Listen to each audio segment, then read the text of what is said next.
खबरें खेती के कार्यक्रम में आप मन के स्वागत है। जय जोहार। सबसे पहली आज के खेती के खास खबर। छत्तीसगढ़ में चलाए जाते पौधा संरक्षण योजना, प्याज के पौधा संरक्षण के तकनीकी उपाय, लौकी के नरगिस वैरायटी, कमल फूल के सफल खेती। कृषि के क्षेत्र में हरदम नवा बदलाव आवत रही थे। अब ये बदलाव ला जान के किसान मन खेती करी तो मला बहुत फायदा हुई। पौधा में लगातार कीटनाशक दवाई के उपयोग ले सामान्य जीवन के कुप्रभाव ला देखते हुए छत्तीसगढ़ में पौधा संरक्षण योजना चलाए जाते। ये योजना के अंतर्गत किसान मन ला कीटनाशी दवा के अंधाधुंध छिड़काव के कुप्रभाव ले बचाए के प्रशिक्षण दे जाही। एकर बर एकीकृत कीट प्रबंधन IPM और कीटनाशक के सुरक्षित उपयोग करे बर प्रोत्साहित करे जाही। दवाई के खरीदी बर पंजीकृत प्रतिष्ठान के चयन और मोल भाव के अधिकार दे जाही। किसान ला उच्च गुणवत्ता वाला सामग्री उपलब्ध कराया जाही और बायोगैस के स्थापना करके परजीवी और जीवाणु उत्पादन करके किसान मन ला उपलब्ध कराया जाही। बेहतर तकनीक फसल से संबंधित जानकारी ला जान के किसान मन खेती करही तो मला अच्छा उत्पादन मिली। प्याज हर ठंडा मौसम के फसल आए, एकर बढ़िया खेती बर ठंडा जलवायु जरूरी होथे। एकर अलावा जब प्याज के फसल में बढ़ोतरी हो जाथे त अगर बारिश हो जाथे त फसल में बैगनी रंग के धब्बा और स्टेम फिलियम और झोलसा रोग होए के संभावना रहथे। एकर बचाव के उपाय है माटी में पानी के निकासी के व्यवस्था और पौधा ला नमी ले बचाना। अब खेती संबंधी खास खबर। कृषि यांत्रिकीकरण के बढ़त उपयोगिता और मांग ला ध्यान में रखते हुए साल 2012-13 में 50 नवा कृषि सेवा केंद्र स्थापित करे जाही, जेकर बर 10 करोड़ रुपया के प्रावधान करे गए हावय। कृषि के मशीनीकरण ले बहुत सुविधा होते और एखर से श्रम और लागत तीनों के बचत होते। आलू के खोदाई करे के काम में एकर उपयोगी उपकरण आए पोटैटो ड्रिलर। ये उपकरण में 3 ब्लेड और 2 डिस्क लगे होते, जेकर माध्यम ले आलू और माटी अलग अलग हो जाते। आलू के उत्पादन करैया किसान भाई मन ये उपकरण के उपयोग बहुतायत मात्रा में करते। पोटैटो ड्रिलर के बाजार मूल्य लगभग 40,000 रुपया हावय। एला प्रशासन कति ले अनुदान घलाव दिए जाथे, जेमा छोटे किसान मन घलाव ये उपकरण ला ले सकत हे। नवा किस्म अपनाए ले और नवा बीज के उपयोग करे ले ओखर से गुणवत्ता और उत्पादन दोनों में सुधार होते। सब्जी के खेती करे या किसान भाई मन लौकी के खेती करके बहुत लाभ कमा सकते। ऐसन है लौकी के एक उन्नत किस्म नरगिस के जानकारी देवत हन। लौकी के ये किस्म पर नर्म और गर्म दोनों जलवायु हमेशा सही रहते। जीवांश युक्त दोमट माटी में पानी के उचित व्यवस्था के संग लगाए ले बने फल आथे। ये किस्म के फल हा बने उपज देने वाला होथे। फल हल्का हरा रंग के होथे और दिखे में बेलनाकार चमकीला होथे। 2 माह में तैयार ये फसल हा वजन में 1 किलो ले 1.25 किलो तक होथे। ये प्रकार ले लौकी के नरगिस किस्म ला अपना के हमार किसान भाई मन बने मुनाफा प्राप्त कर सकथे। सफलता।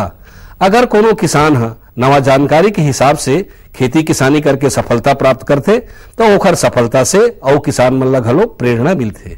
आजकल ज्यादातर किसान भाई मन ह धान और गेहूं जैसे पारंपरिक खेती के अलावा फूल वूल के भी खेती करे लगे है और बने मुनाफा प्राप्त करत है।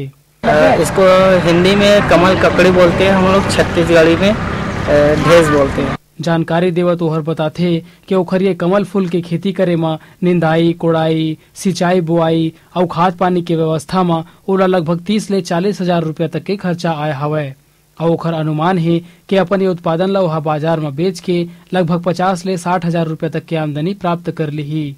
ओकर ये ज्यादा उत्पादन ला देख के दूसर किसान मन घलो प्रेरणा ले सकत है और उहू मन हा कमल फूल के उन्नत तरीका ले खेती करके अपन आर्थिक स्थिति ला सुधार सकत है। आज के अंक में बसत के खेती संबंधी नवा जानकारी लेके फिर मिलबो। तब तक बर जय जोहार।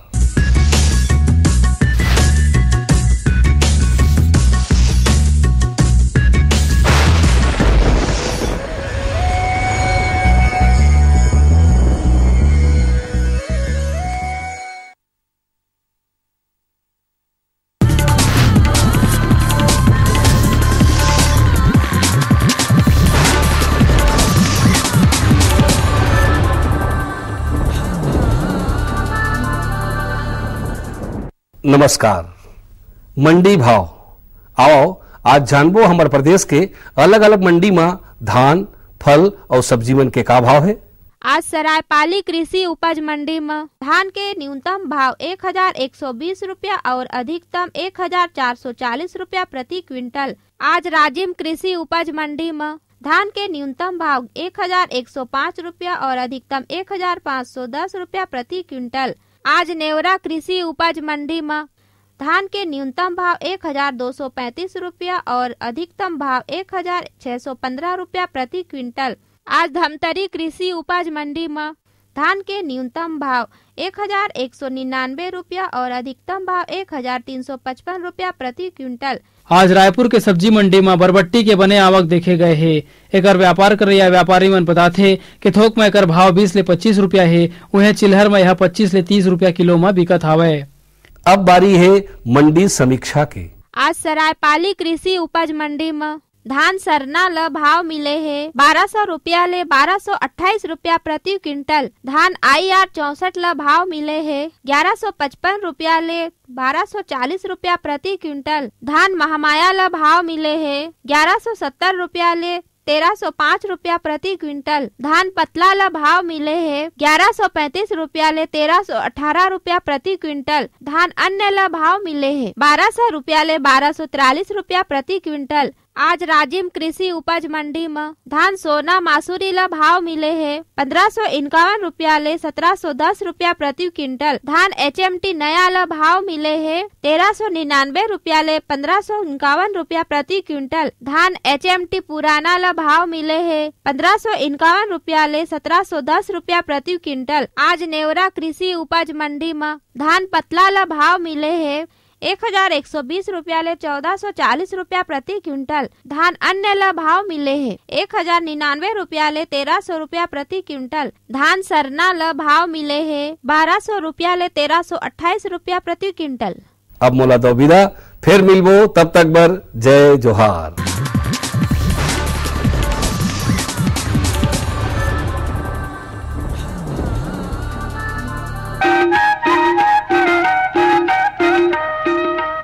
ये लो और बताओ। बस। अरे ये क्या भैया जी, बस इतनी सी रासायनिक खाद? किसानी छोड़ रहे हो क्या? किसानी नहीं, नादानी छोड़ रहे हैं। मिट्टी की जांच कराई है। अब तो लालाजी जितनी जरूरत है उतने ही उर्वरक खेत में डालेंगे। हाँ किसान भाई आज ही अपने जिले की नजदीकी भूमि परीक्षण प्रयोगशाला में मिट्टी की जांच जरूर करवाएं और मिट्टी में पोषक तत्व, नमी व पौधे के विकास को देखते हुए केवल जरूरत के अनुसार ही पोषक तत्व डालें। और हाँ, मिट्टी में गंधक, जस्ता, बोरोन जैसे सूक्ष्म पोषक तत्वों का पता लगाना भी न भूलें। उर्वरक और जैविक खाद के सही उपयोग से भूमि का उपजाऊपन बनाए रखें, उत्पादकता बढ़ाएं, खर्चा घटाएं और बहुमूल्य विदेशी मुद्रा बचाने में भी सहयोग दें। और हाँ, धीमी गति से नाइट्रोजन उपलब्ध कराने वाले उर्वरकों जैसे नीम लेपित यूरिया को प्राथमिकता दें और यूरिया का पत्तों पर छिड़काव करें। अरे वाह, तू तो सचमुच समझदार हो गया रे। अधिक जानकारी के लिए संपर्क करें जिला कृषि अधिकारी या किसान कॉल सेंटर। अम्मा खाना दे दो ना। सबर कर गोलू, अभी दाल नहीं गली है। तू फिक्र न कर गोलू की अम्मा, अब की बार अपनी दाल खूब गलेगी। क्या मतलब जी? अब की बार NFSM के तहत दाल की पैदावार को बढ़ाने के तरीकों को दिखाने के लिए देश में 1000 क्षेत्र चुने गए हैं, जिसमें हमारा इलाका भी आ गया है। पर इससे हमें क्या फायदा? हमें 5 एकड़ खेती के लिए खाद और कीटनाशक के अलावा बढ़िया बीजों की एक मिनी किट भी मिलेगी। इतनी दाल का करेंगे क्या जी? अरे भगवान, सरकार ने दलहन का समर्थन मूल्य भी खूब बढ़ा दिया है और इनकी खरीद का भी पूरा इंतजाम कर लिया है। इससे आमदनी बढ़ेगी और फिर हमारा गोलू अच्छे स्कूल में जाकर के कृषि वैज्ञानिक बनेगा। हाँ, क्या करूं? हाँ, मैं ऐसे ही करूंगा। हाँ, अच्छा, मैं जा रहा हूँ। अच्छा, जी जी जी, हाँ जी जी जी। किससे बात कर रहे थे इतना हंस कर? किसान कॉल सेंटर विशेषज्ञ से खेती के बारे में सलाह ले रहा था। सुबह भी, रात को भी? किसान कॉल सेंटर सुबह 6 बजे से रात को 10 बजे तक खुलता है। रविवार को भी? हाँ भाई, साल के 365 दिन खुलता है। और इतना फोन का बिल कौन भरेगा? अरे, किसान कॉल सेंटर की सेवा मुफ्त है। पर तुम ये सब क्यों पूछ रही हो? मैं तो कुछ और ही समझी थी। किसान भाई कृषि संबंधी समस्याओं का अपनी भाषा में तुरंत समाधान पाने के लिए पूरे भारत में किसी भी फोन से राष्ट्रीय हेल्पलाइन नंबर 1800-1801-551 पर संपर्क करें। किसानों का दोस्त किसान कॉल सेंटर। गांव और शहर शहर में बात चली, राष्ट्रीय बागवानी मिशन की लहर चली। आसान हुआ अब फल फूल मसाले उगाना, नर्सरी लगाना और जैविक खेती अपनाना। अब हुआ तकनीकी प्रशिक्षण पाना आसान, विपणन के लिए भी है सहायता के प्रावधान। अधिक जानकारी के लिए जिला बागवानी अधिकारी या राज्य बागवानी निदेशक से संपर्क करें। राष्ट्रीय बागवानी मिशन, जीवन संवारे, खुशियाँ फैलाए।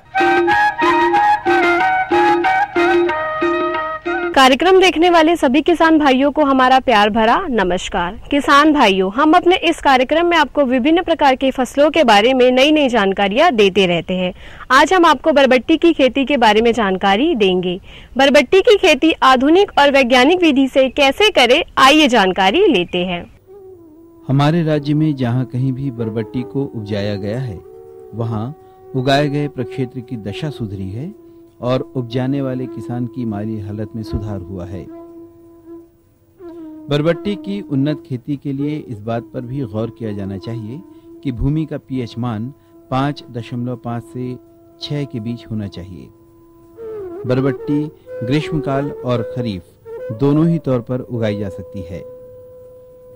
विभिन्न प्रकार की जलवायु में उगाई जा सकने वाली बरबट्टी को गर्म और नम वातावरण अधिक पसंद आता है। बरबट्टी सभी प्रकार की जल निकास युक्त भूमि में लगाई जा सकती है। बरबट्टी के संबंध में एक बात किसानों को जान लेना हितकर होगा कि बेलों में उगा करने वाली बरबट्टी अधिक अम्लता सहन नहीं कर पाती। बरबट्टी की प्रमाणिक और प्रचलित प्रजातियां इस प्रकार से हैं: पूसा फाल्गुनी, पूसा बरसाती, पूसा 2 फसली, K11C, 30 Rituraj, number 2, number 7, GC 170, C20, C 152, GC 185 वगैरह। छत्तीसगढ़ में बरबट्टी की भरपूर फसल ली जा सकती है और ऐसा यहीं के किसानों के द्वारा साबित भी हो रहा है। बरबट्टी की फसल लेकर हमारे किसान बंधु अपनी आर्थिक स्थिति में सुधार कर सकते हैं। ऐसा हम इसलिए कहते हैं क्योंकि बरबट्टी का दबदबा सब्जी मंडी से लेकर हमारे रसोई तक लगातार बना ही रहता है। बिकवाही और मांग की वजह से बरबट्टी का दाम भी कहीं कम नहीं हो पाता।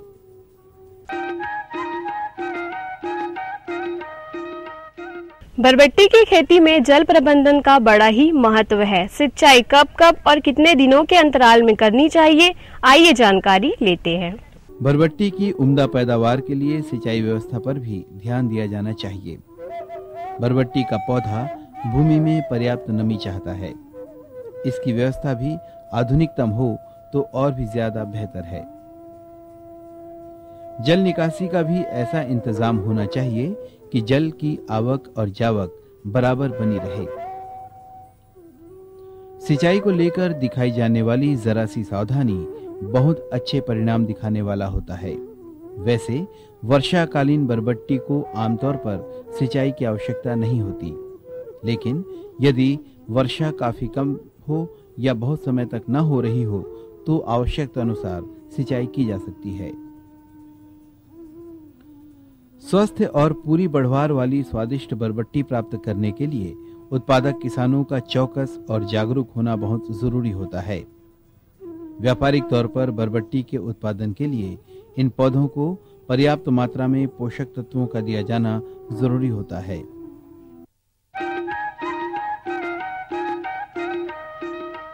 बरबट्टी की खेती में खाद्य प्रबंधन का भी बड़ा ही महत्व है। खाद कब कब और कितने दिनों के अंतराल में दे, आइए जानकारी लेते हैं। विशेषज्ञों की राय पर प्रमाणिक और अनुशंसित खाद और उर्वरकों का प्रयोग किया जाना जरूरी होता है।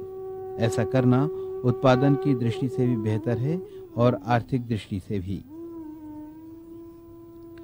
आमतौर पर ऐसा माना जाता है कि सेम वर्गीय शाक को खाद और उर्वरकों की आवश्यकता नहीं होती है। फिर भी अच्छी पैदावार के लिए अगर इसे अतिरिक्त उर्वरक दिया जाए तो ये फायदेमंद होता है। पोटाश और फास्फोरस का इनकी पैदावार पर अच्छा प्रभाव पड़ता है।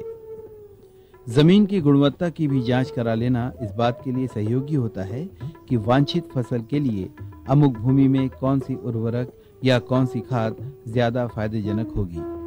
अगर किसी कारणवश मृदा की जांच न हो पाई हो तो उस स्थिति में बरबट्टी फसल के लिए प्रति हेक्टेयर गोबर की खाद 15 से 20 टन, नाइट्रोजन 15 से 20 किलोग्राम, फास्फोरस 70 से 80 किलोग्राम और पोटाश 70 से 75 किलोग्राम दी जा सकती है।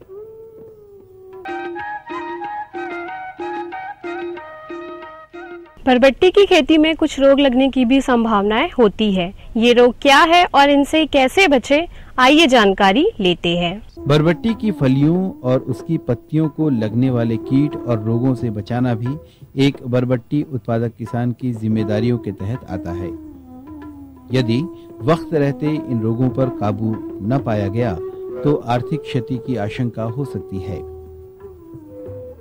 बरबट्टी की लताओं में फफूंद कारक और फफूंद जनित रोगों के होने की भी भरपूर आशंका होती है। कृषि वैज्ञानिकों की राय पर इन रोगों से छुटकारा पाया जाना चाहिए। बरबट्टी की फसल को नुकसान पहुंचाने वाले कीट हैं बीज का चैंपा और बीज की बीटल। बीज का चैंपा एक छोटा सा कीट होता है जो पत्तियों और पौधे के अन्य भागों का रस चूसता है। फूल और फलियों को ये काफी नुकसान पहुंचाते हैं। इससे पौधे की रोकथाम के लिए 1.5% मेटासिटॉक्स के घोल का 800 से 1000 लीटर प्रति हेक्टेयर की दर के अंतर पर छिड़काव करना चाहिए। और बीज का बीटल नामक कीट का प्रौढ़ जो तांबे के रंग का होता है, ये कीट पौधे के कोमल भागों को खाता है। इसकी रोकथाम भी वैसे ही की जाती है जैसे कि बीज के चैंपा कीट के लिए किया जाता है। बरबट्टी की फसल में लगने वाले मुख्य रोगों में हैं चूर्णी फफूंदी रोग और मृदुरोमिल फफूंदी रोग। इससे भी बचाव के लिए विज्ञान सम्मत विधियों का उपयोग किया जाना चाहिए। पंडाल नुमा रचना में यदि बरबट्टी की लताओं को फैला दी जाए तो ये बहुत ही कम जगह में भरपूर फसल देने का काम करती हैं। सच कहें तो इन लताओं की छाह तले हमारा किसान सुकून से सारी जिंदगी गुजार सकता है। बरबट्टी की नाजुक लताओं में बहुत दम है। बरबट्टी उपजा कर देखें। बीज बोने के 45 से 60 दिनों के भीतर ही तैयार हो जाने वाली बरबट्टी बहुत ही जल्दी अपने उत्पादक किसानों को आर्थिक लाभ की दशा में पहुंचाने की काम करती है। प्रोटीन से धनी बरबट्टी का नाम शाक जगत में सम्मान से लिया जाता है। बरबट्टी या सेम वर्गीय सब्जियों को उपजाने का एक लाभ ये भी होता है कि शाक की उपलब्धि के साथ ही साथ ये पौधे वायुमंडलीय नाइट्रोजन को भी भूमि में इकट्ठा करती हैं, जिसके कारण भूमि की उर्वरा शक्ति में जोरदार बढ़ोतरी होती है।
किसान भाइयों, हमारे इस कार्यक्रम से आपको जरूर लाभ मिला होगा। अगले अंक में कुछ अन्य विषयों के साथ फिर उपस्थित होंगे। तब तक के लिए नमस्कार।